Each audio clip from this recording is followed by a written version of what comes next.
Hi everyone, for tonight's Nightcap and review, I'm having soda, and tonight I'll be discussing Bound in Violet Ink by Charlotte Mallory. This is an eARC I received from the Nerd Fam, and of course I'm giving my honest opinion. These are the highlights and the content warnings. And my rating for this book is 3 stars, so what's it about?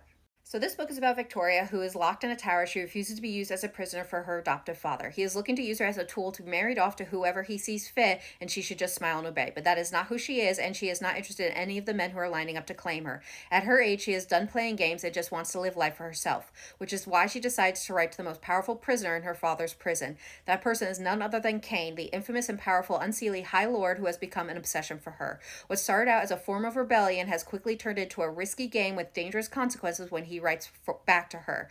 So now she's playing with fire with the risk of her father finding out, but she finds she does not care as she is falling into the flames of their rising desire.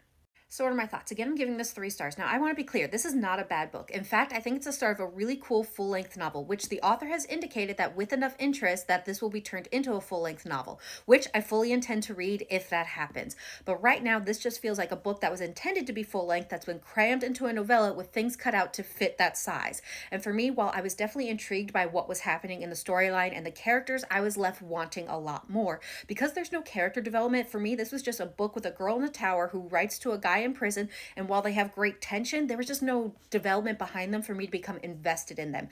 But overall, again, there was enough here for me to nibble on that I am definitely intrigued if this becomes a full-length novel. Now, one of those things I was able to nibble on was the characters' personalities, which I really enjoyed. For Victoria, she's a 30-something who knows who she is, or at least she thinks she does, who refuses to be used as a pawn and refuses to settle, which I definitely appreciated when it came to her. Now, for Cain, the moment he saw her, he fell first, but because he's a being surrounded in darkness, he did try to give her an out, and when she refuses to take it, he is all in, but he still tries to protect her from the darker aspects of his world and tries to keep her safe, which I loved.